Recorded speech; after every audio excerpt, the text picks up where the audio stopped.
Enjoy ka sa music ng Pinoy Memories sa Star FM. Sa Tuesday po, ha? Pebrero 17, Fiesta Official. At syempre, walang pasok. Dahil nga po sa Chinese New Year.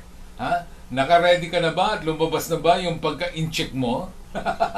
Like for our Chinese brothers and sisters, dapat nakapaglinis ka na po, ha? Ng bahay, ng workspace mo, at pati na yung personal space mo bago pa mag-New Year. Ha? Never kang gumawa niyan on the day itself. Kasi yung swerte daw, matatanggal o mapapaalis. Dapat din mag-display ka sa bahay ng mga lucky signs at lucky fruits. Sample dyan, oranges at tangerines. Now, alam mo na ba yung kakainin mo na swerte at yung gagawin mo with the family that day para yung luck will be on your side starting with the family dinner. Dapat malaman at marami at bountiful ang sabi nila. Susuot ka din daw ng something na red or kaya bright colored na dapat bagong bili.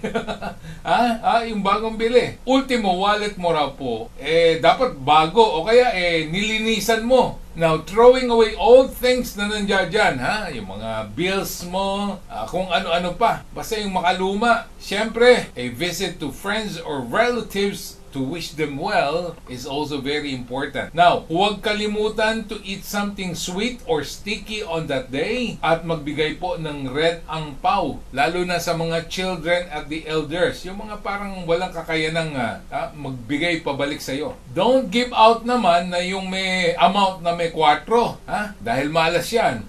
Better daw kung may 6 or 8 doon sa bills na binibigay mo and drive out bad spirits with firecrackers at fireworks. Now, kung titingnan po natin to mga Star Nation, ang bottom line yan, ayusin daw yung buhay at paligid, magbigay sa mga bata at matatanda at lalo yung mga may mga pangangailangang hindi pwedeng magbigay balik sa'yo o yung may walang kakayanan. Na, tapos, keep the family close by celebrating with them and make sure na aalisin kung ano yung di maganda sa buhay, ayan po ang importante daw. Parang practical naman kung isipin mo, no? Di gawin mo. Siyempre, in all of these things, ang importante po, at itong gusto sabihin ni Dr. O, dapat yung dasal sa may kapal for guidance and divine blessings, dapat andyan at ginagawa. And with that, ready ka na talaga for the year of the fire horse at sa mga challenges na kakaharapin mo sa bagong taon. Kaya, balik music na tayo sa Pinoy Memories sa Star FM.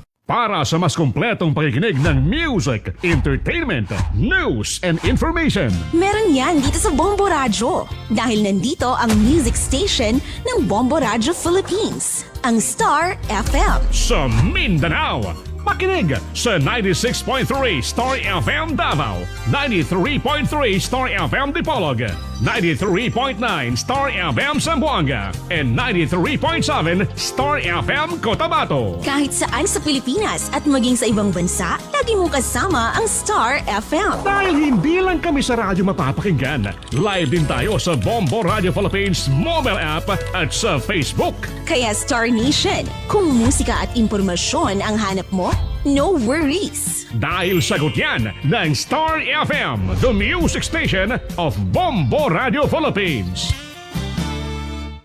Oops! Star Nation, huwag kalimutang mag-like, mag-share at syempre, mag-follow na rin para sa mas marami pang ganap. Mapabalita man yan, mapaimpormasyon at mapachikahan. With Star FM, deserve mong maging updated at magkaroon ng bonggang good vibes because it's all for you.